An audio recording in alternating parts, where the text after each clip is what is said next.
Welcome, everybody, to the Shutter Hustle podcast. Thank you, everybody that's been tuning in and listening these last couple weeks. It's been such an exciting ride for me personally. I am more than honored for all the feedback and comments that I've received from many people that want to come on the show and be future guests. I'm sending out emails to those to line those up. But I think for the most part, it's just been super exciting for me because this is a new venture that I'm just getting into, and we're figuring it out as we go. But the good thing is we're having fun, and we're just moving forward because that's the only way we're going to learn. And I am so excited today for having special guests. We have Rafael Badillo from Rafa Badillo Photography in the building with his wife. Thank you. Thanks. And I was expecting to hear like an audio clap. That's what you need to add. I can add some audio claps like this. there you go. That's what we need right there. And I'm excited just because we are bringing different photographers to the show to kind of show different listeners how other entrepreneurs got into the business, right? And I want to take this platform really to not be a gatekeeper and show everybody kind of like the steps of how one can become successful in their niche, right? Yeah. And, we're going to get to know Rafa and his wife, what they do, how long they've been in the business, and all that good stuff. But before we get to that, if you're a listener on any podcast channel or even on the YouTube channel, please subscribe, give us a rating, let us know how we're doing.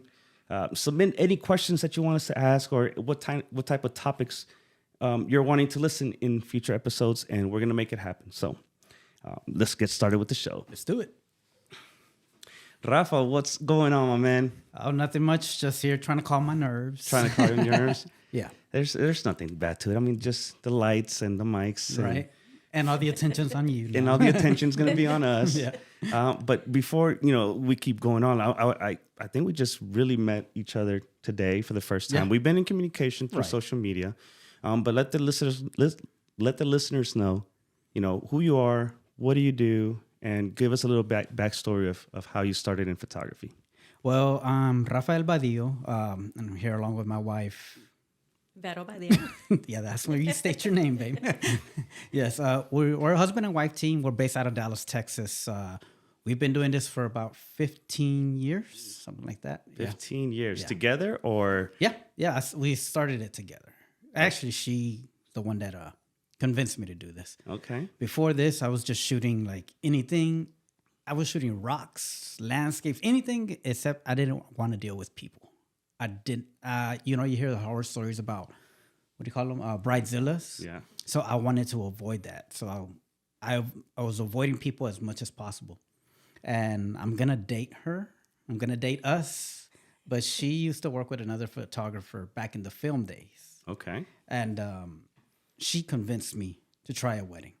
And I tried it. I tried one wedding and I loved it. And as like the very next day, just stopped shooting everything else and just concentrated on weddings right after that. I fell in love with the interaction and storytelling of a wedding day.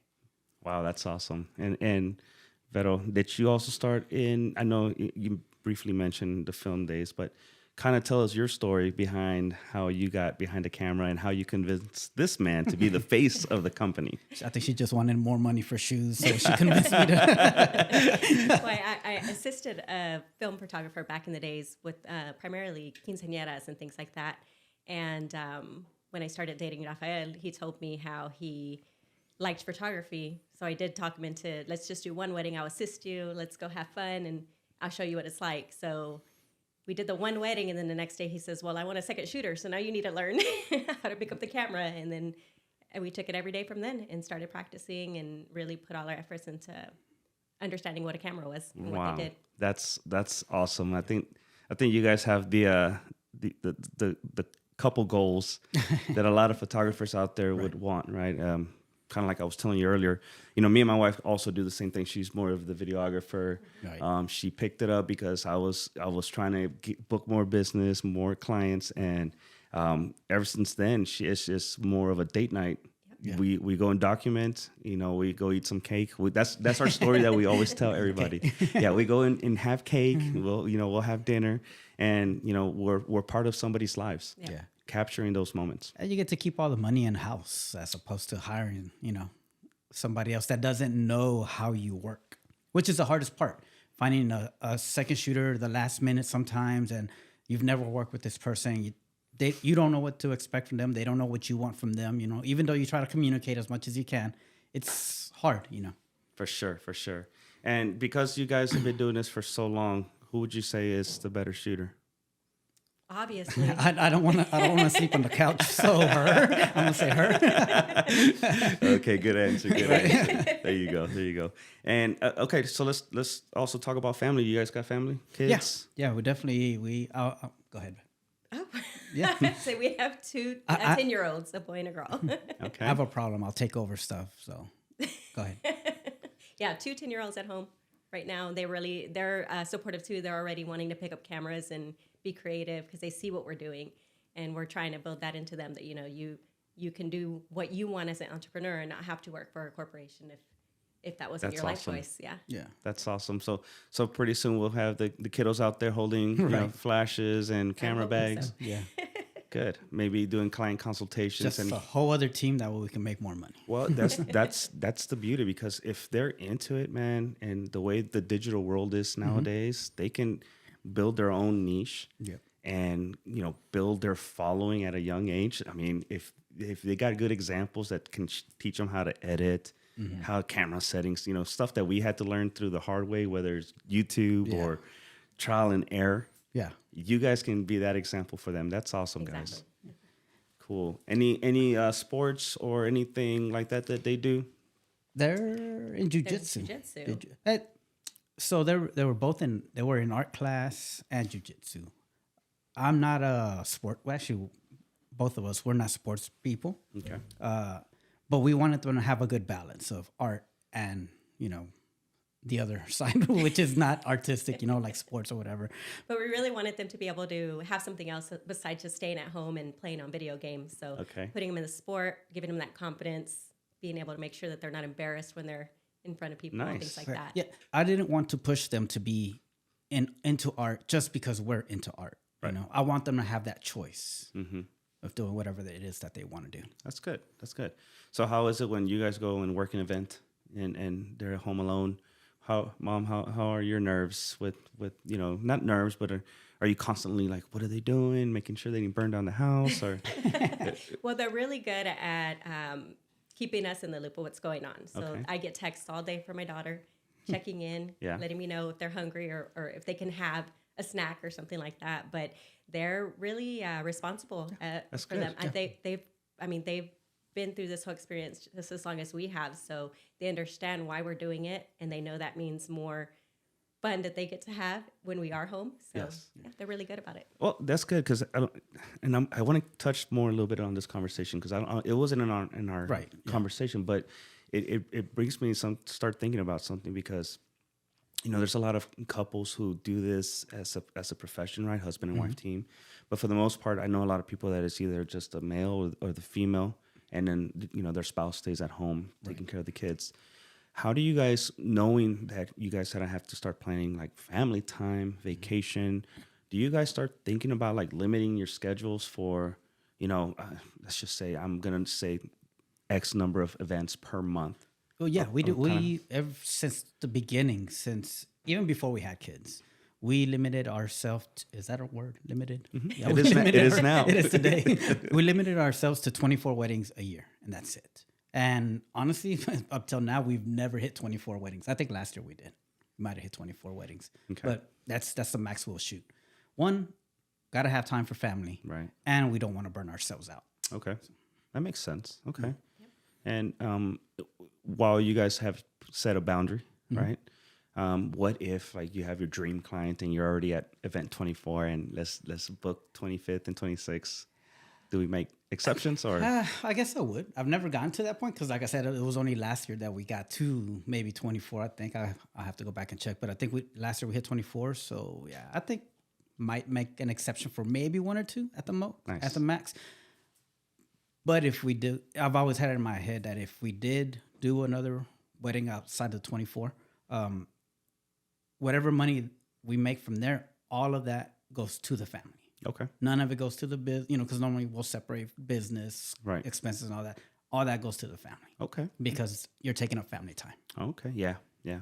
Any vacations planned? I mean, We try to do at least one adult and one family, so we can get without the kids, and then we can enjoy them and have them do that. But we wind up going out a lot of places. okay. They love camping, so we do that a lot. Nice. Well, Nice. glamping. I'm not a camper, but Yes. Glamping. Yes. Yeah. And that's awesome that they like the outdoors. Yeah. Kind of disconnect. yes. You know, we try to disconnect this, you know, no iPhones, no iPad. It's hard sometimes. Yeah, especially in this day and age when all their friends are on, iPads and iPhones, and that's kind of like the new way. You know how you used to go out and play outside when you were a kid? Yeah. That's kind of how they go outside and play now. Yeah, they play in their virtual world. Exactly. Roblox Exactly. or whatever it is. Okay, cool. That's exciting, guys. I'm glad to hear that me and my wife are not the only ones that not struggling, but are out there as couples Trying to figure it out. figuring it out, Yeah. doing the hustle on the weekends because it does take up the weekends, right?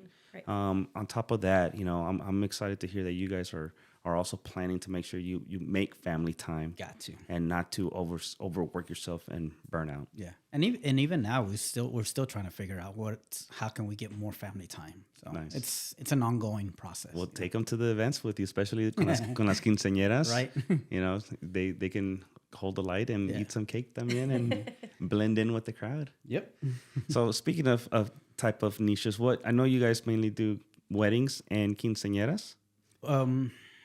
We do. I think again last year was probably the most quinceañeras we've ever done. Okay, how many? 2. Yeah, it's mostly weddings. Okay. Mostly weddings. And now we do, we've always done families and we've always done all these other sessions, but it was exclusive only to our clients that have already booked us. Okay. So if you wanted a family session, but we've never shot your wedding, we turn you away. Really? Yeah. Okay. And but because of COVID, you had to open it up to everybody, and now it's kind of hard to say, shut it off to everybody. Right. Okay. But so we do families, everything else too. That's an interesting business model. I've never thought about that before COVID, right? When you just left it exclusively to your. That model came from what's that brand that you can only buy their other brand if you've purchased. Lamborghini? No, Those One of expensive. those luxury it's brands. some luxury brand that you have to have purchased through this one brand in order to purchase from this other brand. Uh-huh. So I took that business model and made it into ours for the family session. That's interesting. But now that you've opened it up, it's kind of like hard. Like, no, Yeah, kind of go back to the old ways. Yeah, well, it's not that it's hard, but how do you tell? How do you say no to money? No, I guess you could say that, but like if your family came in with us and Yeah. you go and you tell your friends, hey, they did ours. Oh, we don't do that anymore because Yeah. it's kind of hard to tell people no. Okay. Where are you guys from? Like Originally, I'm from Laredo, Texas. Okay. Yeah. And I'm born in Dallas, Texas. Dallas, Texas, all your life. All my life. Okay. When was the last time you been to Laredo? Maybe 6 years ago. 6 years ago. Yeah. It was in such a sad state that I don't think I'll ever go back. Really? Again. Yeah. Yeah, It, okay. it kind of depressed me going there just because of the way it was left, Right. So, yeah. Okay. And before photography, what did you used to do? What was your profession? I used to work for Allstate Insurance. Okay. Yeah. In the mailroom. Nothing. I wasn't anybody important, but You said in the mailroom. Yeah. Hey, that's an important job. So all my people listening, that's an important job. Okay. Gotta get my mail. the positive thing about working in the mailroom is that it gave me a lot of downtime. So I would edit in the mailroom. That's why I was able to keep the business for so long while working a full-time job. Okay. So I was spending so much of Allstate's time Yeah. editing, All right. We'll make sure we cut that. If anybody's out there from Allstate, do not go and ask Rafa for the money back reimbursement for money's paid. No, I'm just kidding. Beto, what did you used to do before? So I come from the alarm monitoring industry. Really? Yeah. Okay, what company? Well, they changed their name recently. Now it's Brinks. Brinks, Yeah. ADT, Now ADT, Monotronics. I used to work for them too. Monotronics is Yeah. who I was with 16 years. Yeah. Really? Actually, I do still have a corporate job. So I Really? do still work, yeah. I took a sabbatical for a year and wasn't comfortable with that with the kids. Okay. So I decided to go ahead and go back into that. So I actually do both roles for the company and for our business. Really? Mm-hmm. So how do you find it? How are you managing both? Well, I think the company was really good, and since it has a time frame, from my morning shifts when we don't really have events Monday through Friday. Right. So then the extra time I'm working after hours doing client meetings with our clients and then shooting on the weekends. So it's a good balance. Okay. Yep. That's awesome. Wow. And since we don't do all our own editing, we don't do all that stuff. She doesn't have to worry about any of that. So Cool. And we'll talk a little bit more about that workflow here in a little bit, but I'm still wanting to know a little bit more about you. So you guys are located in Dallas or based out of Dallas, right? I saw an awesome video today that you posted from the studio shot. kind of actually the main reason I wanted to do it, and because I shot it and posted it today because I knew we were coming here. Just Yeah. kind of, if anybody wanted to go and look at the studio, I love there. it. Yeah. That's very creative of you. Where's the studio at? Our studio is right there near the Bishop Arts District. Okay. So it's actually on the Jefferson Tower. I know Okay. there's a ton of photographers Yeah. there, So How long have you had it? we just moved into this one. In November for this studio, but our previous studio was in downtown. Really? Yeah. Okay. So what happened with the previous studio? Just A lot outgrew of it? noise. It was just too noisy. Okay. We're trying to cater to a higher end client. Okay. But if you're across the street from a Greyhound, maybe not the Yes. The best ambiance. not the best ambiance outside. So yeah, Okay. So the building was beautiful. yes. Building was beautiful, and once you got inside, it made an impression. Okay. But getting into the building, didn't work. Well, I was very impressed from what I saw in the video. Thank you. Kind of describe to us, you're walking through the lobby, and then you were mentioning you have a guest area and family area. What kind of made you think about having a little setup like that? Again, just trying to cater to the luxury client, and my wife, she's the one that has all the executive say so on that part. Okay. If it was up to me, it was just leather couches everywhere. Well, she did a leather futon. she did an outstanding job. I love the you. decor. We were very impressed. It was your idea with the layout and the aesthetics. Just making it very comfortable, cozy, relaxed. Something that you can start a meeting that's probably you're thinking an hour and it leads into 3 or 4 hours of just a fun hangout session. It's kind of like what I was going for. Yeah, And and I'm pretty picky when it comes to that stuff too. So And do you do photos? Do you is it a portrait studio as well? Yeah. So if you decide to go look at the video, at right there where the two gray chairs are, that little sitting area you're talking about. If you look above, you'll see our backdrop rows. So because we do sessions in there too, our family sessions. The majority of our family sessions are done in studio. Okay. Yeah. Okay. What made you guys want to open a studio? I mean, just for our listeners that are thinking about me personally, is something, one of my end goals that I want to do down the long run. But what made you guys want to open a studio? So the biggest reason, it's honestly having a studio is nice, but there's a lot of overhead with that, So if you're just gonna have a studio to meet clients, that's not worth it. You gotta make money up from the studio. One, shooting family sessions there, but the biggest reason is we do IPS, Okay. which stands for in-person sales, and we need a space in order to show our clients all the wall art that we have and all the products that we have available, and to be able to display their images Right. on the wall. So that was the biggest reason. We wanted to step into that format, the IPS format, so we needed a space. Okay.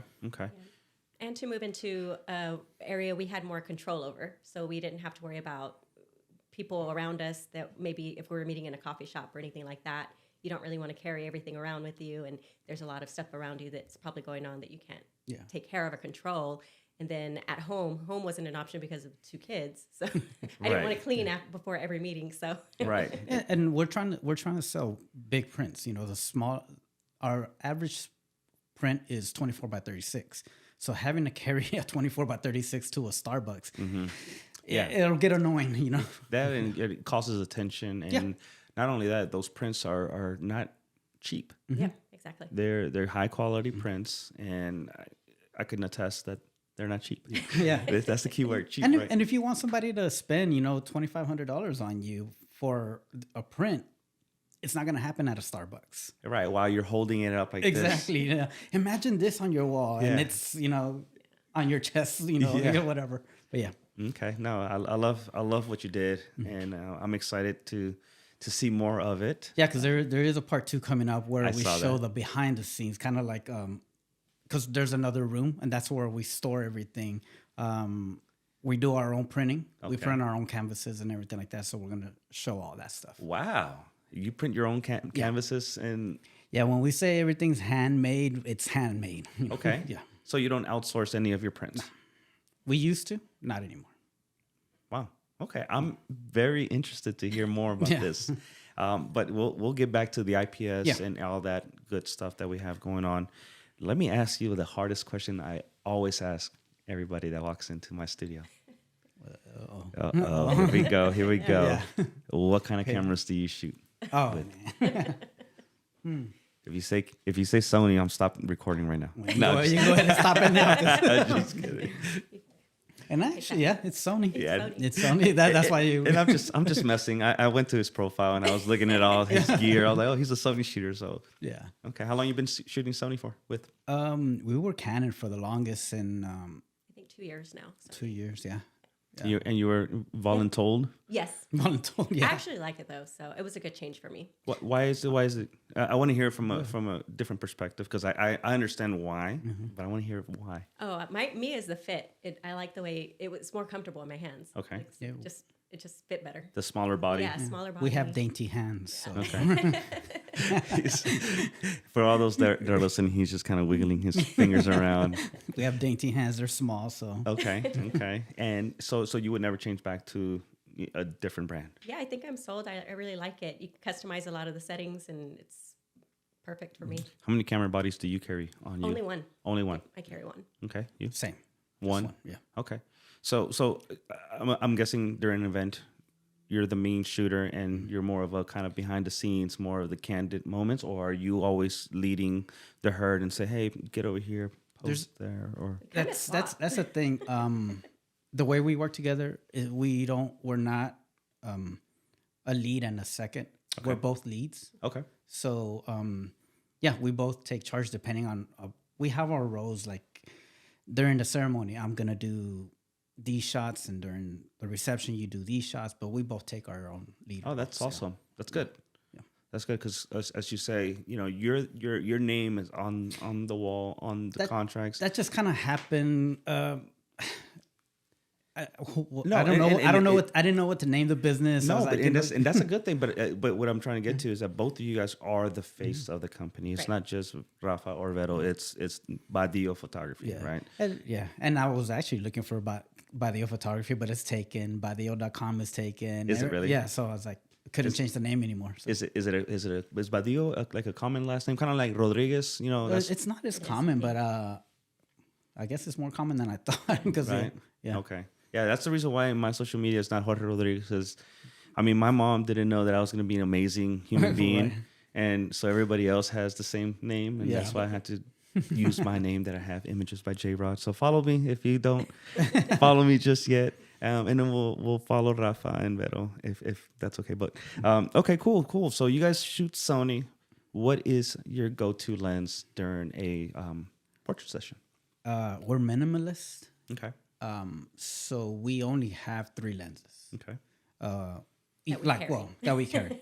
Well, all the time, because we both have a 24 to 70, a 70 to 200, and one 135 that we share between both of us. Okay. That's all we have. Okay. Out of those 3, which one is your go-to? This is my dog. I guess my workhorse was for the longest the 24 to 70. Okay. Sorry, 70 to 200. 70 to 200. Yeah. Okay. Give us a little insight. Why? the compression more than anything. Okay. Then especially like during portraits. So that's what I would use. And if I wanted to do like a wide shot, guess what I had to do? I had to run like crazy all the way back to get to make that a wide shot. You know? Yeah. Now I do that with the 135. Okay. So the 135 has become more of a workhorse with during the portrait session. Gotcha. What about you? Mine's still the 70 to 200. I'm an Okay. introvert, so I'm very comfortable as far as I can be. Yes. So you're way back, but really close But at the really same close. time. Okay. And is that the main reason why that's your main workhorse? I really like the close, tight shots too. So it gives me that opportunity to do it with, and I like it candid. So it gives me the opportunity to get those shots without people realizing what I'm doing and ruining the candid moment that I'm Right. trying to get. So Oh, that makes sense. Okay. And what about primes? Do you guys Just the 135. the 135? Okay. That's okay. the only one that we have. That's a prime. Yeah. So those are your prime lenses, and you shoot one camera body. That's cool. Like I said, and the reason we're minimalist is, well, I'm one at heart. She's not. So at home, it's all her. In the photography world, it's all me. Okay. As far as the way we handle ourselves, so we want to move light. You know, we want to move fast, and you can't move fast if you're carrying a whole cart full of equipment. Yes. Right. So like when we go do the portrait session during a wedding, we're literally carrying all of our gear with us. Right. Which is just 2 lenses and our 170. What's that flash called? 8200. The 8200. Yeah. Okay. So as far as flash, you guys use what brand for flash? Godox. Godox. Yeah. Okay. Why is it that you guys like, or why did you choose that brand? Any particular Because it's the reason? cheapest. Right. It's the cheapest. It's affordable. Yeah. It's not cheap. It's good. It's a Yeah, good quality. it's good quality and it's affordable, like you said. Yeah. But yeah. And when one of our other posts that we did here recently that kind of got a little bit of I kind of got a lot of messages about, and I said it in the video that I was gonna get messages about this one thing. Yeah. We believe that your equipment, up to a certain point, your equipment does not matter. Okay. You can shoot anything with any. It's just like if any of these photos up here, I don't know what you shot this with. I don't know what I shot them with either. Exactly. So your equipment doesn't matter to a certain point. You know? Okay. So what? So at what point did it make you? Did you realize that I don't need to spend thousands and thousands in glass or extra camera bodies? I guess when when we started, when we from the started, beginning, Yeah. it was more about the creativity. Okay. We went to a workshop very early on with some of our favorite photographers, and they were shooting obviously with like high end equipment and whatnot, and we were shooting with I was shooting with a 5D, but a 5D I think it was Okay. a 5D, and I was able to create the same images that they were, but who knew? You never knew what kind of camera I was using. It was more about what the end result was. Okay. So at that point, once you started taking that workshop, you felt more comfortable that, like you say, it's not the gear, but the creativity. The creativity. Behind It's more about your vision than anything else. it. Okay. When you walk up to a spot, you see a certain thing, and you can execute it. Right. but That's there is a awesome. point when you do look at your work and you see that, okay, it's time to maybe change and grow into a different type of equipment. It's time to upgrade. So what do you mean by that? I'm trying to understand a little bit. Like, I guess elaborate a little bit more. So if like there was back in the Canon days when we were using those Canon cameras, we both had a different version of it, and we noticed the color was different on both. Okay. And so we knew immediately we'd have to. The shadows were a little bit too black, Okay. especially since we shoot very dark. There was not enough detail in the shadow Okay. that Canon wasn't giving us that, so we had to switch to Sony that was giving us those details that were lacking. And that was just our preference. So That's good. it's like I think that's one of the things. Like we only upgrade when we see that our equipment is limiting us. Gotcha. So like in the 15 years that we've been shooting, I've only had a Rebel, the 5D Mark III, and the Sony. Okay.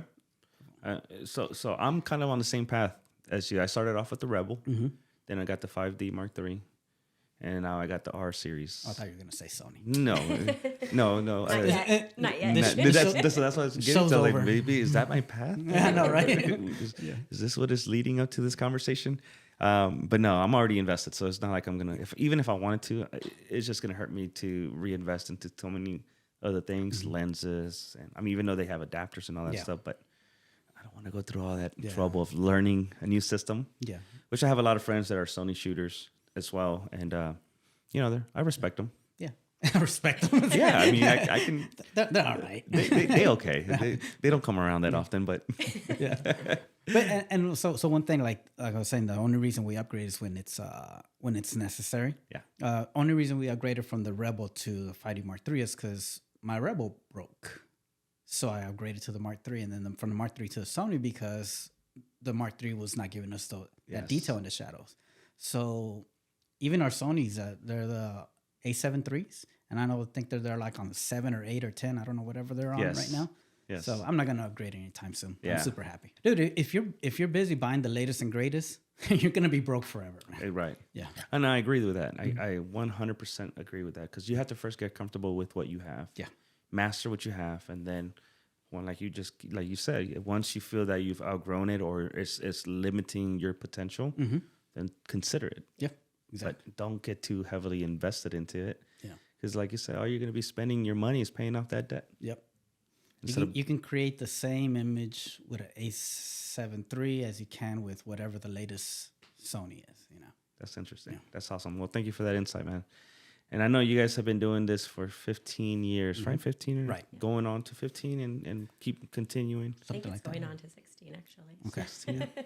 What excites you still about, weddings and quinceañeras? Well, the 2 quinceañeras that you did, but mainly the weddings. What gets you going, like pumped up every single time? Definitely the connection we build with people, getting to know their stories. I mean, I always say it's the family's happiest moment, regardless of what's going on around them, right? So you're always around the happiness and the joy, and we get to bring them in to show them what we've captured for them and to see their reactions. It's like really cool. This is being able to tell stories. Yeah. So, like for example, like the way we handle engagement sessions, we kind of sit down with the client in our studio, get to know them a little bit more. They'll tell us their story, how they met, what they do for fun, just stuff like that. And we'll turn that into their engagement session. And learning that about them and just kind of getting to know them a little bit more, that makes it fun for us. And I love that. That's what excites me, being able to tell a new story, Like one of our favorite stories is this couple. He's also a photographer. We get hired by quite a few photographers, creatives. So they met when they were young. They were kids, and they were next door neighbors to each other. And when her dad found out that the next door neighbor boy was into his daughter, he started building like those solid fences to keep them apart. Wow. So I was like, when they told us that story, I was like, oh man, I got it. Let's go to your house. Let's go to the backyard. I'm gonna stand up on top of the fence. You lay down on the ground on your side of the lawn, and you lay down on your side of the lawn looking up at the camera, and I'll get the shot. Wow. And man, that's one of my favorite shots. Then right after that, when the parents would get home, they weren't allowed to be seen together, so they would sneak off to this little middle school, and they used to use this chair ramp that's kind of like their makeout spot. So we got the shots there, of them sitting down in their old makeout spot, Wow. So, that's what makes it fun for us. Just telling those stories and getting creative with it and giving you something that nobody else has, That's the creative part of, like you said, building that relationship with your clients, hearing their stories, because you get to create a unique vision for what they want, right? That's why they come to you guys. Yeah. I mean, I could take them to a pretty field, get them a nice shot, but 10 years from now, what is that shot going to mean to them? Not a damn thing, especially like you're married. If kids are in your future, what do kids always ask? Right. Mom and dad, how'd you guys meet? What's your story? Now you have something visual to show them. Now there's, now 10 years from now, that's when that photo's going to mean even more. So that's what still excites me about. So you guys are always chasing the story. Always, all the time. That's where we get our vision from, is whatever their life is, whatever they like to do. Yep. So let's talk about a little bit more of your onboarding processing with your clients, right? So you book a client, you go through the consultation process. What happens after that? Once they confirm and sign a contract, deposit, all that good stuff. Kind of walk me through what the life of a client is for you guys. Well, we're constantly always in communication with them, obviously, because we don't want them to feel like, hey, I just gave this person, all this amount of money. Now they've disappeared until our wedding day, So, we just do the engagement session. After your engagement session, you come into the studio, view everything. Then you have, options to purchase prints or whatnot. And then going into the wedding. Yeah, we're walking them through the entire process. Because, Okay. this is most likely the only time they're getting married. Right. And they're Hopefully. new to it. So we're helping them answer questions that maybe we've experienced or have seen happen. We give them tips so that they're Okay. comfortable with the decisions they're making. And we kind of just guide them through the whole thing so they know that we're there and they know they can call us at any time and get an answer from us. Yeah. So communication is a strong suit for you guys. Has to be all the time. Like even, especially when a client emails you, that's when somebody emails you, it's because that's when they're working on their wedding. That's when this question needs to be answered for them, Mm-hmm. So if you're waiting 2 or 3 days to answer back, that's not good customer service anymore, Yeah. So staying on top of the emails, always. making sure you reply back to their inquiries as soon as you can. Even if it's just something like, oh, I'm at a wedding, I saw your email, I'll reply back tomorrow. Right. Something as simple as that, you've already, taken care of their expectations. Okay. Good. Especially in a time right now where you have so many companies giving you horrible customer service. Right. If you can do just a little bit more, you're already looking good in their eyes. Good. Yeah. No, I agree 100% with you guys. I come from a customer service background. So what you just said, just taking a quick minute, hey, I'm busy, but here's the answer to your question. It means a lot to them. And you don't even have to give them the whole answer. Just tell them, hey, saw your message, a little busy. I'll email you as soon as I'm done with this event. Right. Something as simple as that. That means a lot to them. Nice. And as far as like, and you mentioned, you walk them through the process of coming into the studio, looking at your photos. Do you offer, like, in your packages, do you offer like prints, like let's just say the large print for the event, or is that also an upsell piece of your process? That's an upsell piece. If you want to do IPS, you can't be giving them prints in your Standard. in your wedding package. Yeah. Okay. Yeah. And how far along do clients book? Like, what do you guys see was the average? Like, For us, about 12 to 9 months. Okay. 12 to 9 months. Yeah. do you guys think that's important? Booking that far in advance? If there's a certain vendor that you like, I gotta have this vendor because I love this person. You want to make sure they're available, so you book them as soon as possible, a year in advance. There are so many advantages to getting that extra time, though. You get to work with the seasons.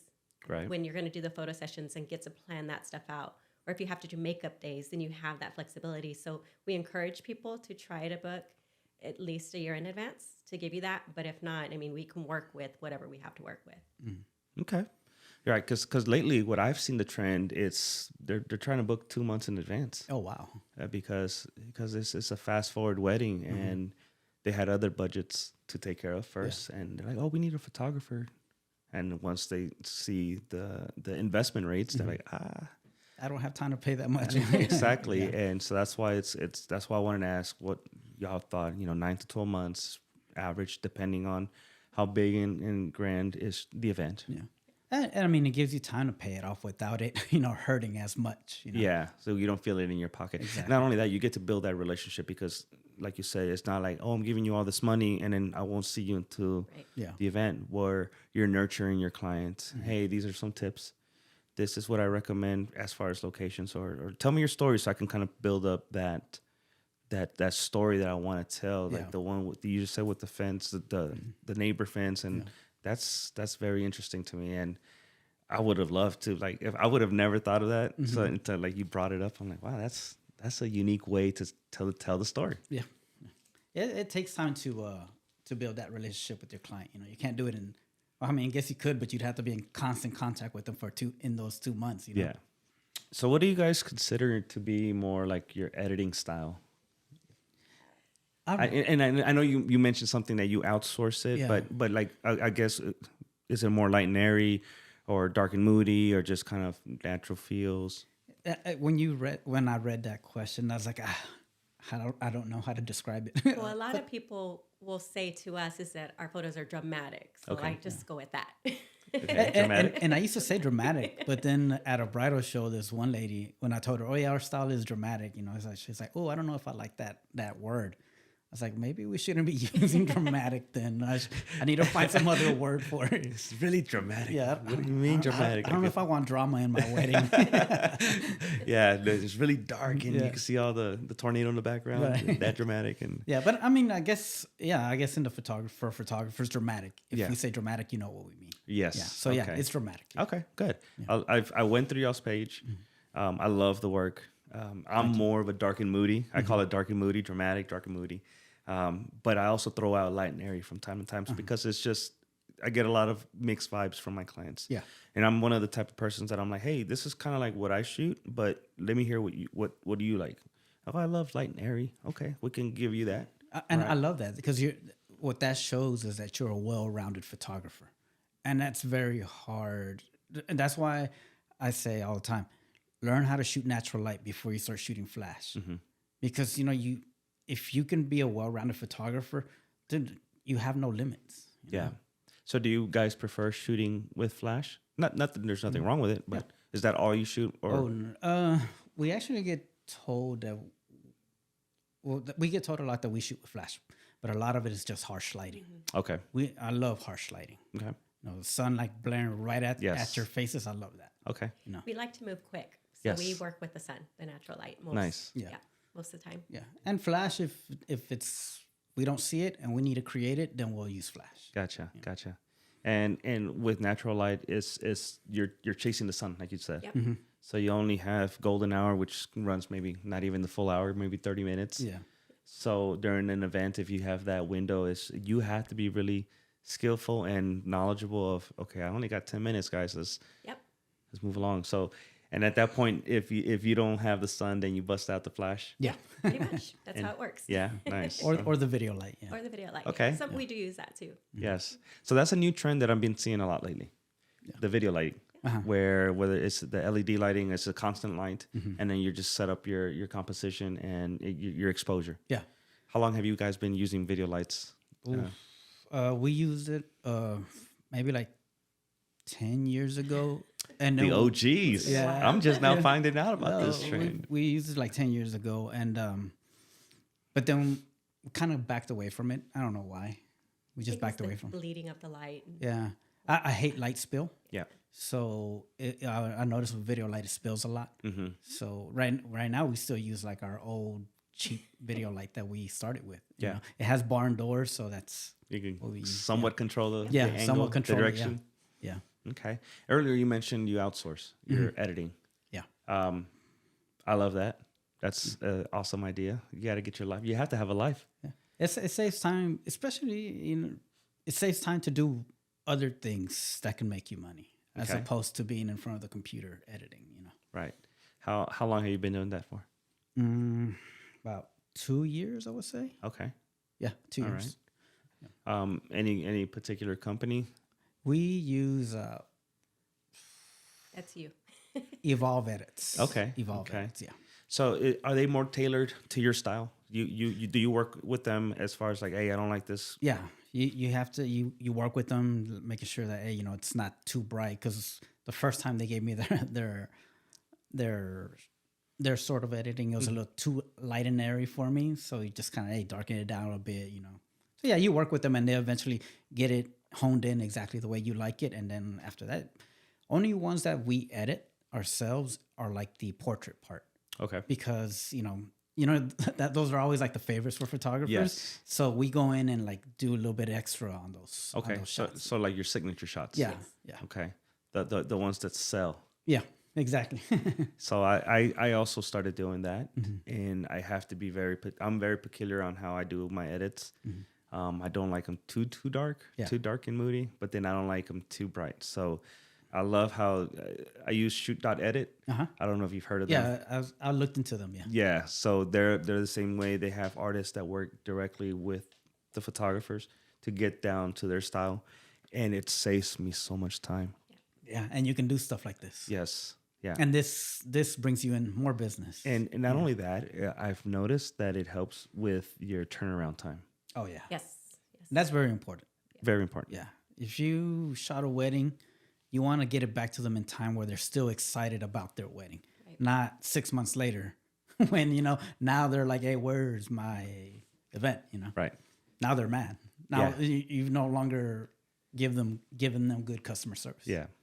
So do you feel that same way with? Oh, yeah, for sure. We like to have the quick turnaround, but we explain to them up front too.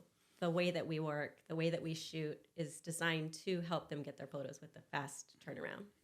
What's y'all's average turnaround time? We always say 2 weeks, but Okay. it's always a week. Nice. Gallery online and delivered as far as No. or that goes into the IPS piece. Yeah, that goes into this. So let's say 2 weeks, they come after the 2 weeks, they come into the studio. Okay. This is after engagement, wedding, bridal, everything. They have to come into the studio to view all their photos, and if they want to purchase anything, that's when they have. I'm that excited to option. hear. I'm excited to hear more about this. Do you guys still do bridal shows? Oh yeah, that's where I would say 95% of our business comes from. How long have y'all been doing the shows? About 7-8 years now, I think. Yeah. Okay. Yeah. All right. Do y'all do how many do y'all do a year? We do about 6 a year. Okay. Do the big ones like the Dallas. The Dallas Bridal show with Dallas Bridals Inc. And there's a new one that I can't remember who it is. Bridal Expo. Yeah. Bridal Expo. Yeah. Okay. What do you guys? How's that experience for you guys? It's good. We get a lot of clientele from there. They see you. Brides like to go to different shows. So if they see you at one and they see you at the other, that kind of piques their interest and hones them into you. They start following you, and They start remembering you, which is important. Okay. Because a lot of times when the first time they go to a bridal show, they probably don't even have a wedding date yet. Right. They're there looking for venues, or they're just trying to get ideas, Right. inspiration. So that if that's the first time they see you, they might not need your services just yet. Right. But by the time they got their venue, the next time they go to a bridal show, oh, I remember him. Okay.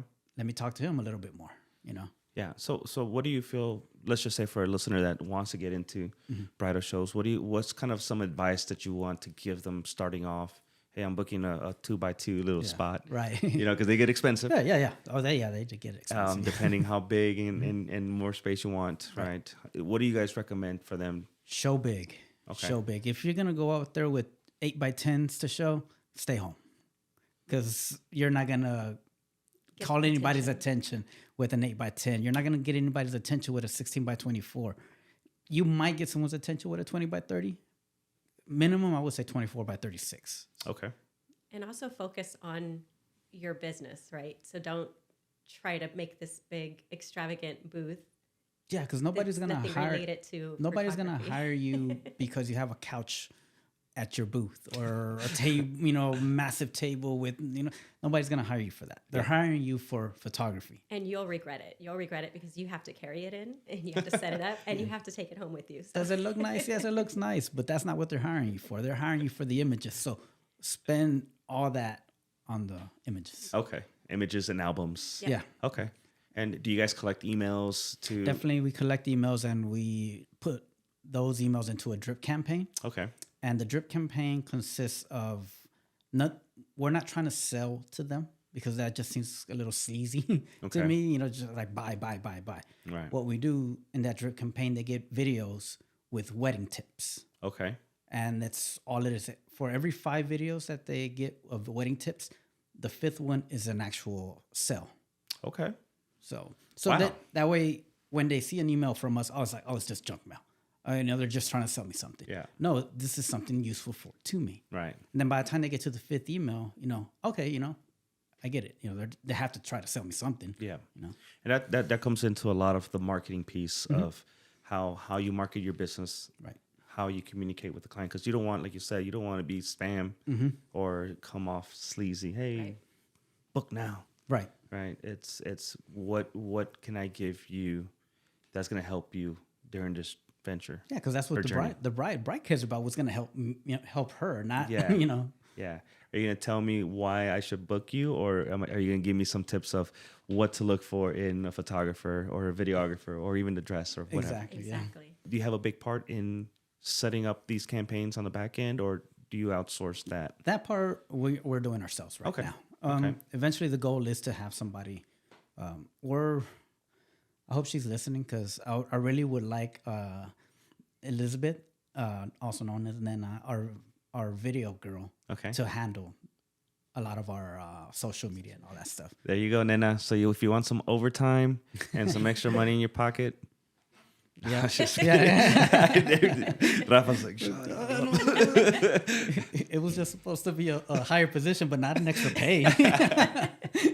Oh, that's awesome. Cool, guys. So I mean, I'm loving the conversation, guys. It's really interesting of how y'all's workflow is, and from where you guys started and how the bridals and everything like that goes into becoming a successful photographer, right? 16 years in trial and error. Yeah. More trials than error. More errors than trials. Oh, But yeah. I mean, if you don't make a mistake, you're not growing. Right. So. Okay. Now, once you get those inquiries and you have your clientele where you're trying to promote more, right? And let's just say, hey, let's I'm filling out this inquiry. You bring them into the studio and then let's have a chat. Let's look over our services. And then at that point, you just kind of let them go on their way, or are you more like, if I have you in the office, I'm closing the deal today? We're very non-pushy. We Sales people. yeah. I don't know what's the best way to say it. Well, I don't like to push Right. a client because I don't want them to feel Forced into going anything towards towards us. us. Yeah. Maybe it's. I'm pretty sure any salesperson is going to tell you, oh, they're doing it wrong, which Right. I'm okay, because I'm gonna tell you the way I do it, and this was what's worked for us for 15 years, and we're in business, Right. and we're profitable. Good. So when a client comes in, when they come in, maybe the first hour and a half, we do not talk about any pricing. We do not talk about anything. It's just getting to know them, laughing and building a good relationship. Maybe the last 15, 20 minutes of the meeting, that's when we talk about pricing and answer their like questions as far as like the packages and everything. That's a good mythology that you're using, because you don't want to. Yeah, don't want to push them. And then we always tell them, even in the email, coming into this meeting, it's not about booking. We've had clients show up at the end of the meeting, oh, well, let's book. I can't book you because I do not have contracts on me. You have to go home. You have to talk about it, then get back to me. Gotcha. And like I said, I'm pretty sure any salesperson is going to be like, they're doing that all wrong. Close the deal now. Yeah, exactly. But yeah, that's not what we're about. Nice. And as in your business, do you guys have any CRMs? Yeah, we use, can I say? Who Go- we use? go for it. Sprout Studio. Okay. Sprout. How are they? I love them. Yeah. Love them, yeah. How long have you been using them? Ooh, 5 years maybe. no, longer than that. Has it But, longer? yeah, we've used them for a while, but that's who we use for. And the reason I chose them over all the other ones is because they allow you to do the online gallery through them. Okay. And what's the albums when they, what do you call it? Design. No, The design not proofs. design the album, to approve the album and make any changes on the album. And now they're allowing you to do campaigns, drip campaigns. Okay. So So yeah. for those listeners that don't know what a CRM is a client relationship manager. Oh, that's what that means. I never knew what that meant. So it's a way where you can keep your client database. You can keep in communication with them, emails, drip campaigns. Sign. That's where they sign their contracts. That's where all their accounting information is. All that stuff. Yes. So definitely there's different brands out there. I personally use Honeybook. Okay. I've heard of Sprout Studio. I've heard of Monday Studio. I've heard of quite a few different other ones. There's what's that other really popular one? I don't know. Yeah, there's a few out there. There's like Salesforce also, but that's more for enterprise systems. But definitely, it's a good way to keep track of your clients, because as a studio, I'm sure you guys are busy all the time, and as you can't keep track of every Yeah. single one and who's made a payment or who's missing a contract or Or you don't want to be keeping their accounting information on a little notebook, you know? Yeah. It's all there, you know? And if they want to make a payment with that, they don't have to contact you for that. They go straight to their profile and make all their payments there. That's awesome. So that's one of the things that I want to start teaching more eventually down on my different podcasts, because I think I've spoken with a lot of photographers that still do it old school. Yeah. And, CRM is the way to go, because you can start automating stuff. Like if you get an inquiry. Yeah. And the Yes. thing is, like, when you're doing everything by hand, that leaves room for error. Yes. Yeah, I don't think we'd be a husband and wife team if we had to do it that way. Yeah. You wouldn't like the filing, the paperwork, and go up to the attic and get that box A3 with. Yeah. Start finding different client contracts and I'm sure it makes your guys' life so much easier. I don't like, I would hate to run into that situation where I'm double booked. Yes. This allows you to not get double booked. So, Nice. Cool. Last question on this topic before we start hitting up some more IPS stuff. Serious question, guys. Mac or PC? I think during your last live, you're like, I do everything on PC on a laptop. Yeah. Everything's on a laptop. Yeah, I remember you said you used the trackpad to edit. That's everything. local. Yeah. It just gives you the freedom to move around. If I'm tired of editing, in this one room, I can just go outside. I can go to the office. I can go to the couch, watch TV while I'm editing, No, I get that part. I get the part for the laptop, but moving your finger to edit in the trackpad is like, You get used to it. yeah. Okay. I did have a desktop for a little bit, maybe a year. Yeah. For a year, and it annoyed the crap out of me. Really? It annoyed me. Yeah. Yeah. Why? Just because Because I'm stuck. yeah. I'm stuck. You and couldn't I just can't pick move. everything up and move it to the Exactly. living room. Yeah, exactly. That's annoying. Yeah. Now I know you do a lot of the shooting, but do you do editing too? I don't do the editing, but I do the album and product orders. Okay. So I take care of that portion of it. Okay. Creating the albums. Yeah, she designs the albums and everything. Very nice. Yeah, we're gonna definitely talk about that because I have a lot of personal questions about album designing. So Yay. I'm glad you came along today. And so what softwares do you use to edit? To edit, we use Okay. Lightroom and Photoshop. How comfortable are you with Photoshop? I'm not that great at it, but I'm learning.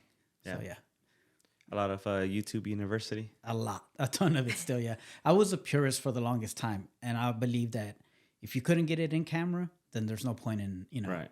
So we did, and then we had a wedding. A client book us, and he was like really big into Photoshop.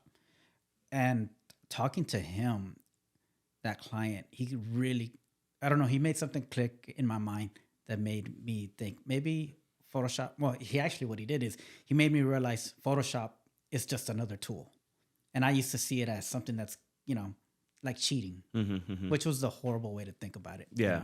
Yeah. It's just another tool. But sometimes you run into situations where it's just there's a little blemish that you need to take care of that you can't take care of that in camera, Yeah. right? So Yeah. now this is a question that I like to ask because I think it's important for any new photographer, videographer, whatever they're doing in their industry or their niche. Training. Do you guys offer training or do you guys do mentorships, shadowing? Actually, I used to teach music, so I've always loved teaching. And this year we've added mentorships. So, and actually right now on our website, if you go, I have them at half price because we were coming here, and if anybody was listening, they could take advantage of that. It's going to be at half price for about 2 weeks. After that, it's going back up. So, All right. So I'll make sure I'll put that link in the show notes and post it everywhere. So that way, definitely sign up. and the thing with our mentorship is we're not trying to get you to shoot like us. We're not trying to get you to be us. We just want you to better yourselves in your style, because every photographer is different. Every photographer should shoot in their own style. Right. So it's just a bit, enhance that. Gotcha. So kind of walk us through what one will be getting from this opportunity. Well, definitely shooting definitely is one of them. But we do not hide anything. Our pricing is available, as far as how much all of our stuff, all of our packages, all of our hard costs, and the cost that we pass on to the client and everything. Everything's going to be available. There's nothing that we're going to hide. So is this more like a course that somebody can take, like a boot camp, or is this more a private one-on-one? One-on-one. Yeah. We did a workshop right before. Yeah, it's actually the year of COVID, like a week before COVID. We did a workshop, and it went pretty good. But we just haven't had the time to put a whole workshop together. Okay. I think Rafa is a natural teacher, so he's really good at that. But when he does that, he brings the people in and shows them everything and is real open to it. So I think he gets a lot of friends that way. A lot of people see that he's open and honest about what the struggles he's had and what he likes and why he likes it. And so he's really good at that. And that's actually how we met our video team. Nice. They took our workshop and just kind of built a relationship with them and became really good friends. Nice. Let's give your video team a shout out. Who are they and how can they find them? Julian and Elizabeth. You can only find them through us. Okay, so they're part of your exclusive team. Yeah. Yes. Perfect. So if you guys are an all around package service, right? Yes. Photo and video. Photo and video. Nice. And for the same reason, especially when you're doing Latino events, they want photo and video. Yes. Yeah. Yes. And you've been working with this team for how long? 2 years, you said, or years, COVID? But officially under our wing only for about a year. Okay. About a year. All right. And then for your videos, do you guys offer like the full videos, or kind of walk us through what your clients get? Our base packages offer highlights. Okay. But if they wanted to add like the full ceremony, that's an add-on. Okay. If they want to add the full reception, that's an add-on. Because not everybody wants all that. Especially, we work a lot with the American community, and they're more about highlights than they are about a 6-hour video. Right, right. Okay. And this kind of segues into what I really wanted to talk to you guys, and that's IPS. Yeah. Remind me, what does IPS stand for? Stands for in-person sales. Okay. And what's the mythology behind that?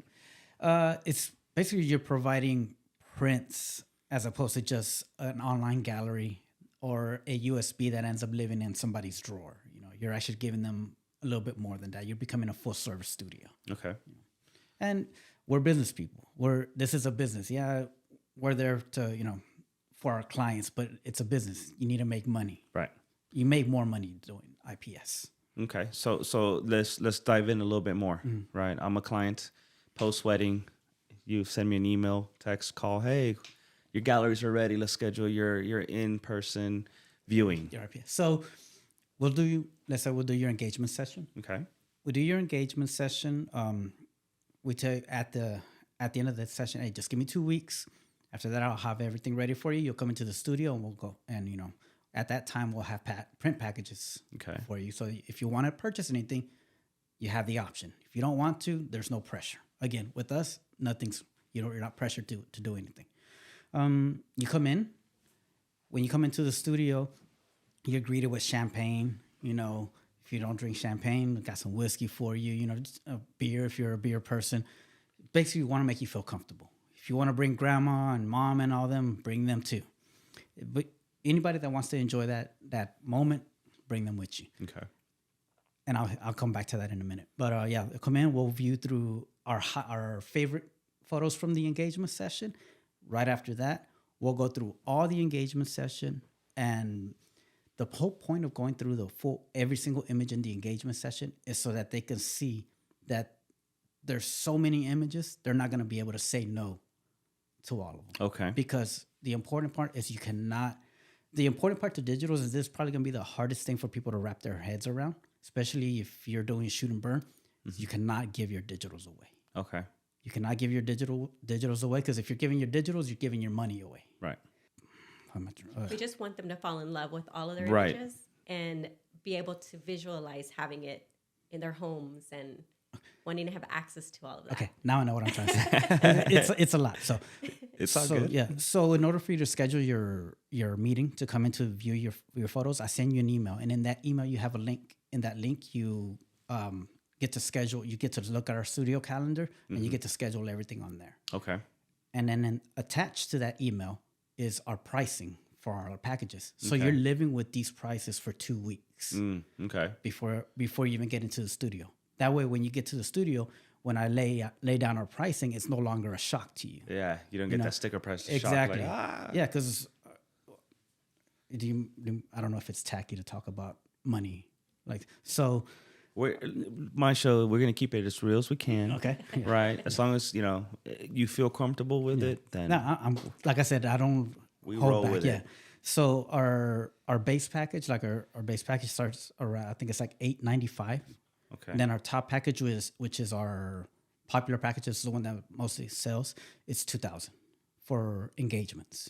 Families is $2,500, and that's our average for families. So if they live with that price for a while, by the time they get to the studio, it's no longer a shock to them. Right. Now they're just there to start picking out Okay. photos. Okay. And, Now, when you provide these, have you had clients say, you know what, we're gonna cancel our? No, never. Okay. Never had anybody say they're going to cancel their, because in the consultation, everything's laid out to them. Gotcha. It starts from, we educate them from the moment they come in to meet us the first time. Okay. So education is the key for the IPS. Yeah, you cannot hide anything. If you're hiding something, it's eventually going to come out. Right. Okay. And once you bring your clients in and you offering prints, let's talk about wall arts, right? You said the smallest you offer was 30 by 26 or 20 by 30. 20 by 30. 20 by 30. We do offer like small prints, like 4x6s, 5x7s, and 8x10. Yeah. But that's not our focus. Okay. That's not our focus. We use those as kind of to make a little bit more money. Gotcha. Because our 4x6s, 5x7s, and 8x10, they're all $50 Okay. each. So, and the whole point of them being $50 for a 4x6 is because you don't want your client walking out of that room with just a 4x6. Nobody's going to want to spend $50 on a 4x6. Okay. It has happened. It has happened, but you want them to stay away from those little prints. You want them to get to those big prints. Yeah. So what made you guys want to do IPS besides, seeing the business side of it? Honestly, it was the business side. More of the business side. I'm be honest. It's the business side. I don't think a lot of people realize how much time goes into getting the photos ready for people.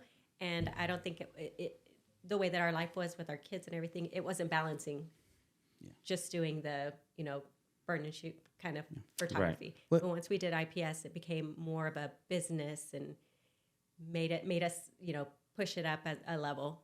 It allows you to do 24 weddings a year.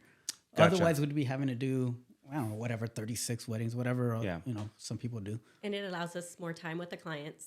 Yeah. It allows us to give them that experience that they're looking for. I mean, everybody wants a good experience with who they're hiring. And let's talk about album design a little bit, because I know you say that's kind of like your part of the involvement, right? Yep. How long does it typically take you to design an album? And I guess describe, pages, how many images, kind of like the whole shebang. Yeah. So our clients purchase collections, and in the collections, This kind of goes into IPS also. IPS, yeah. So the albums are included in whatever collections they're purchasing. So that tells me how many or the size of the album. So when they come in to pick up their wedding, when the wedding's done, at that point we'll design the exterior of the album. Okay. Then I'll take it. It take about 1 to 2 weeks to do the initial design of the album itself, and I send the client a digital copy.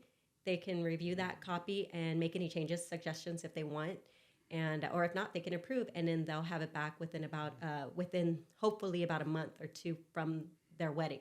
It usually takes longer for them to be able to have the moment to get home, open up the laptop, and go over it and approve it. And we do the heavy lifting on the design. Yeah. We don't want to give you don't want to give your client 800 photos. Okay, now I know you just had a wedding. Here's 800 photos. Now make an album. Mm-hmm. No, we do the heavy lifting. That's why you hired us. That's what we're here for. We do the heavy lifting. We design it, and then you just swap out whatever photos you don't like. Okay. So timing's really based on when they have the time to go in and approve the final version of the album that they want. So it comes back looking exactly the way that they want it, and then they're happy with it. Wow. And the base of the album is always 20 pages. Okay. But again, after your wedding, you come in, we'll do the same little slideshow of favorites and everything. Yeah. And again, we'll go through the IPS thing again.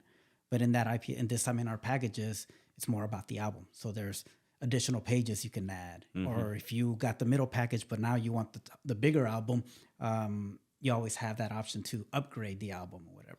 Yeah. And then if they decide to get the additional pages, that's when she designs it with more pages. Okay.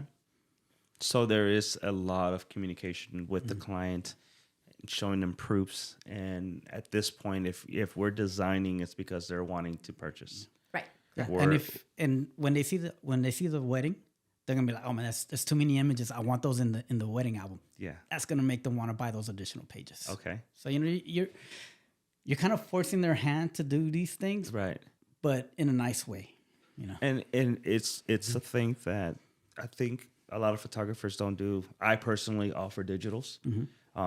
Thinking about changing that business model, not just because of with the conversation, just because I feel a lot of my clients that when I hand them their galleries, that's the end of it, and they never print or they don't have albums or memories. And I see them a year later downloading their photos and sharing their 1 year anniversary, which is cool. But then again, it's just like, okay, let's get you a coffee table album, something that we can put. And I think what you guys are doing with the IPS is... So right now you're not including albums in the... I started to. Okay. I started to, but I also include the digitals with booking our services, right? It's just a lot that goes into it for me personally, just because I'm a one-man show. So it's a lot of things that I have to do on the back end, which I try to make it as easy as I can for my clients. But the way you guys are doing is amazing, just because I feel that adds more value when they actually see their pictures and like, okay, cool, let's invest. And the whole IPS thing goes into from the very beginning to their wedding packages. So, for example, we have 3 wedding packages. The base package comes with like a little 8x8. The middle package comes with a 10x10. We call it the Noir Series album. Okay. And it's called the Noir Series because it has to have a black cover. It could be black linen, black leather, black velvet, as long as it's black and it's 10x10. Our top package has the Eames Series album. Now that one is a 12x12. You get 3 different cover formats where it's all metal and inlay or all material on the outside. Yes. That's the one that has like all the options as far as covers. So if you got the middle package with just the black album covers, you come into the IPS. Now you have that option to upgrade that little black album into the bigger one. What are you gonna do? Yeah. When it's just gonna cost you a couple $100 more, Yeah. And you've actually had a chance to look at your images at your fall wedding, in love with them, and I want this to be grand. Yeah. So again, when I was scouting y'all's page and I saw some of the videos that y'all's reels that you've done with showing your albums, it got me excited. I'm not gonna lie, because I could just imagine the emotions your clients go through as they're holding their photos, their heirloom that they can hand down to their family, and 20 years from now, look at that beautiful album. Exactly. And like you mentioned, there's different textures, so it's really customizable to and tailored to their client's needs, right? As long as their pockets run deep enough, possibilities are endless, right? But I mean, at the same time, if they decided to just go with the middle package and stick with that album, they got an album. It's a good album. It's a quality album, thick pages and everything. It's just that you're limited on cover options. That's it. Yeah. And we're in the business for that, right? We are still a business. It doesn't matter what it is. You're a business. My kids gotta go. I gotta pay for their school. I gotta pay for their food. I gotta pay for their clothes. So. And we're tailoring it, and we're nurturing our clients to give them their final product, right? It's not just here's your digitals. Yeah. Here's your album. Here's your wall prints. And I'll say this, especially since you were talking about IPS, trying IPS. If you think it's scary at first, right? Because you're gonna tell your clients you don't get your digitals. That's scary, because then if I'm paying you all this money, what am I getting then? When we first started, we were given full resolution digital, so you could print a billboard if you wanted. But we were still. I told my wife, let's try this. Let's just do it. I know they're getting the digitals. Let's try it. Let's build a package. This is practice. If we don't make it, if we don't sell anything, they still get everything that they originally came for. So we tried it, and our very first time we ever tried it, I think we made like a $2,000 sale. This was the first time we ever tried it. And we're like, so the client was leaving, we closed the door, and we're like high five each other, like really quietly, because, we're like excited Of about course. it. Yeah, and we kept trying it the rest of that year. It was in the year 2020. Okay. So it's COVID. Yeah. And nobody's making money. Nobody's doing anything, The last half of COVID is when we did it. So I think it was like September, October, November, December. Those months is when we started IPS. Even though they were getting their full resolution digitals, everybody was buying. Really? Everybody was still buying, even though they had everything that they needed to do it themselves. And we made, in that last half of 2020, what we made in 2019 complete. Wow. Yeah. So IPS is where it's at. Yeah, definitely. If you're not doing it, you're missing out. I think you want clients that want that full service. They don't want to have to be bothered with having to go look up places or find out. They don't know. We're the experts, right? Right. We know how the images should be printed or how they should look as a finished product, and they don't want to deal with that. So it makes it easier for them, and then we're showing them that luxury by giving it for them. And we actually had one girl that she's like, she didn't buy anything. She went home. Cool. Whatever. After her engagement session, she went home. She printed her own canvas. A couple of weeks later, she came back. Hey, this is crap. I printed it myself. Can you print this for me? I was like, here you go. Here's the packages. And she paid for it. Wow. Okay. And that was like the perfect example to show where it's like, we're gonna quality check it. Yeah. We're gonna make sure the colors are right. We're not just gonna give you anything. It's got to be worth what you paid. She actually tried to give us that print. She's like, you guys could keep this and tell people why they need to use There you go. Hey, did you end up keeping it? No. I want to show it. Yeah. Yeah, and I think you said it right. They don't. We're the experts. Mm-hmm. The clients just come to us because we know how to take beautiful photos. They come to us because we're the professional. Yeah, and they want us to help them out. All right, help me with my prints now. Yeah. And if you don't offer that, like you said, you're losing out. Mm-hmm. Yeah. So, and then if one wants to learn more about IPS, they can do this part of your courses, Definitely, your one-on-one training. Yeah, the one-on-one training, we can do just all businesses if you want.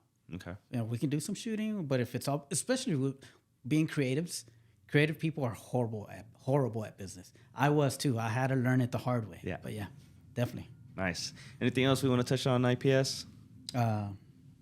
Just do it.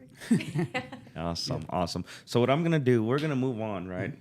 We are going to talk about the spotlight, guys. So this is a new little segment that I'm adding to the show. I want to ask you guys about a certain image or reel or how you guys came about grabbing that. So I'm gonna display it on the TV. We can kind of watch it, and then I'll kind of describe what's going on to the listeners. Okay. I'll put the video on the YouTube channel so they can kind of see. But then I want you guys to kind of walk me through what came about that image. Walk me through that, your workflow process. Yeah, thought process. Yeah. Oh. Yeah, I've turned off the music. So it's got audio, guys. So right now I am going... Was that the audio that I chose? Don't listen to it. So right now, for all the listeners, I am on Rafael Badillo photo Instagram page.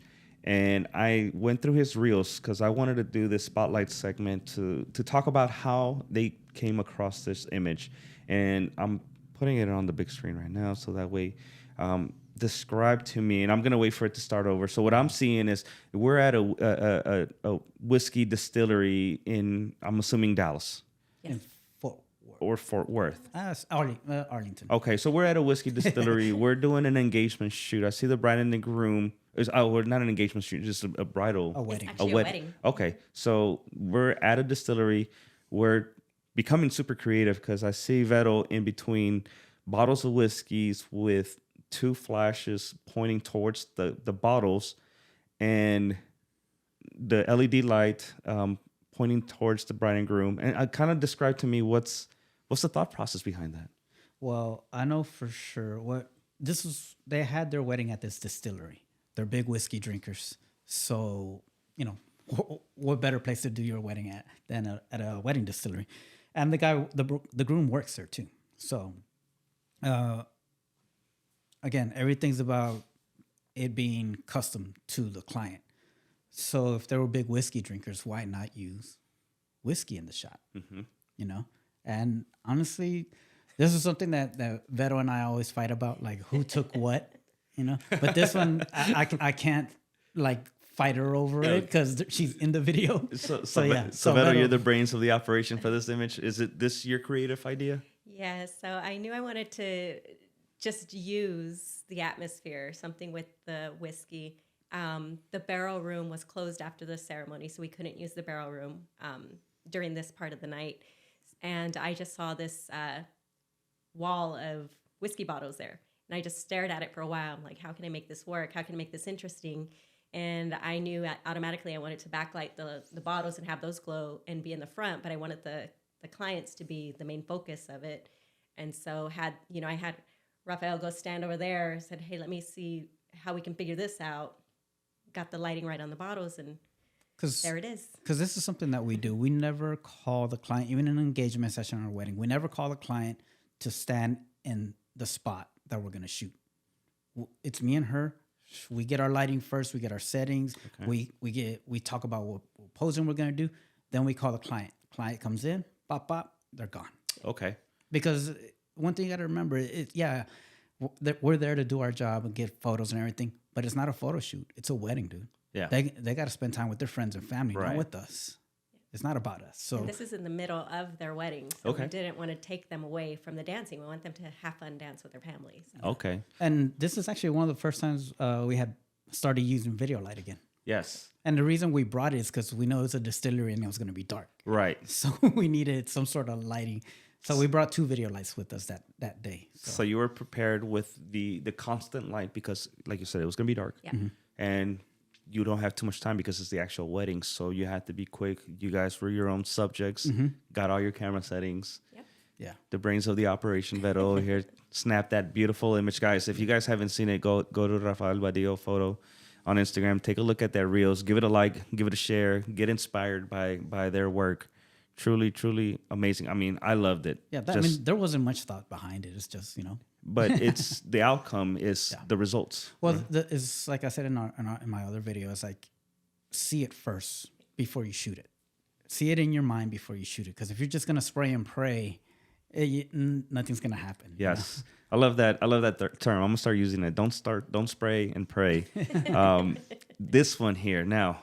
Tell to the listeners, I see the bride and groom. They're standing in front of this beautiful half-arched window. The floor is really shiny, and the setting just looks beautiful. And I could see Rafa right there, just dropping it like it's hot. Kind of walk me through what's going on in your mind. So this video is really short because that's how long it took to shoot that shot.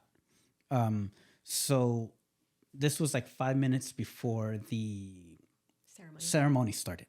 So the bride and groom were walking that way because they were going to go hide before so that the guests wouldn't see them. And when I saw the reflection, I was like, oh, stop. Let me set this light up real quick. And this is actually one of the few times that I did have the clients stand there for me because we had 5 minutes or less, So just got it. I kind of already knew what settings I was going to use. 2.8, I don't know, probably ISO 1800, whatever. And I always start my shutter at 200. Okay. Then we just add flash. Okay. And that's basically it. It's mainly if I didn't see that reflection, I wouldn't have stopped them. Yeah. So this is an epic reason of what dramatic looks like in Rafael Badillo's photography. Thank you guys. It was awesome. I love what you guys are doing. Let's talk about the day of. Like you said, this is not a photo shoot. So you only have minutes to get your bride and groom to set up.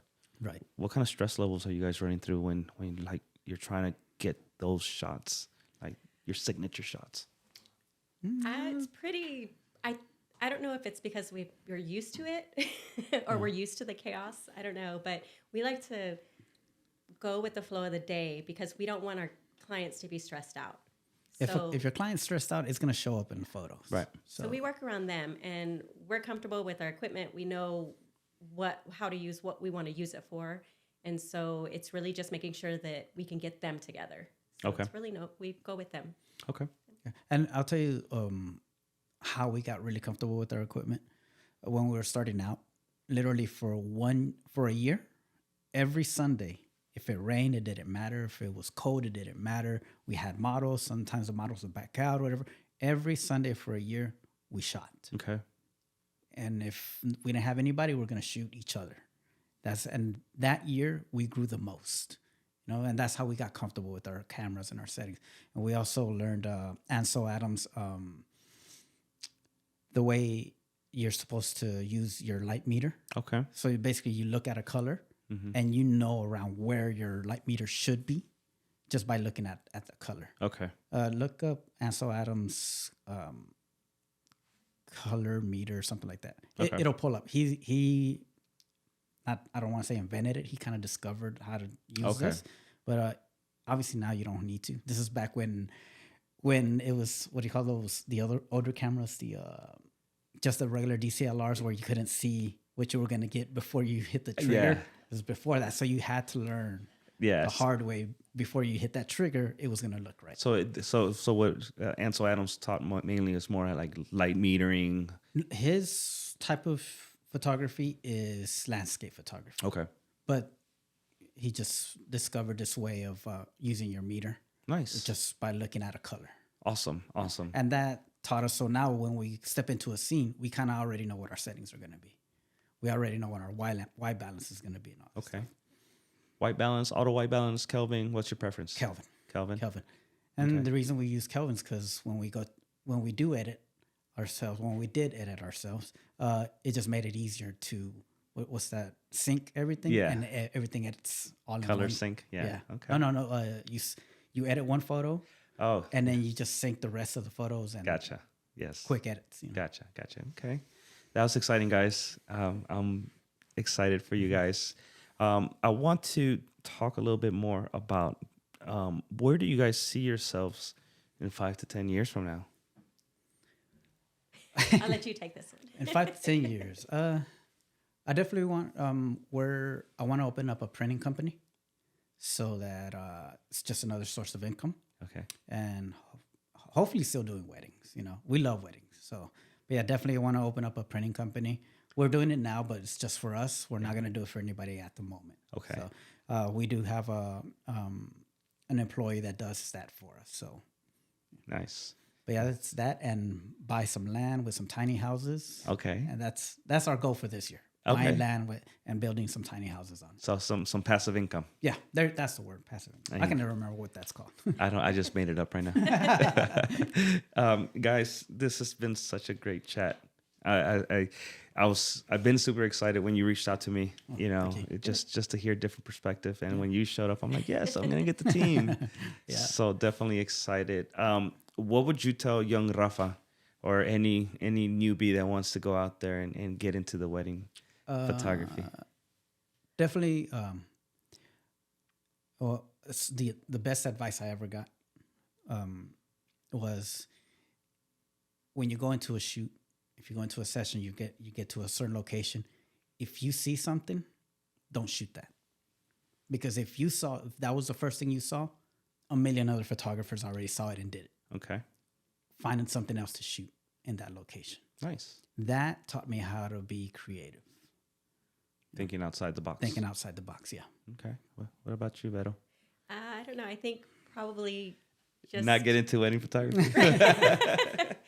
really just don't take too long. Push yourself. Don't be afraid to push yourself to move on to the next thing. Okay. Don't be afraid to do it full time if that's your aspiration. Don't be afraid to try IPS. Okay. If it's something that you're leaning to, just try it. And if it doesn't work, you can always go back, right? Right. You can always go back. Yeah. But you can't live with the what ifs, right? Yeah, exactly. Yeah. Awesome, guys. Tell the listeners, where can they find you? Give us your website, your Instagram, your phone number, your bank account number, all that good stuff. So you can find us like on Instagram, Facebook, OnlyFans, all that stuff under Rafael Badillo Photo. And that's how you can find us on all of them. That's it. Yep. That's it. And do you want to share yours? It's all his. It's all his. it's all there that. we go. She's rarely on social media. I'm very bad with social media.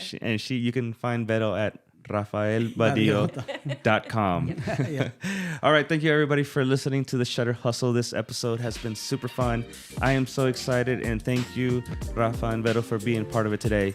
Until next time, peace.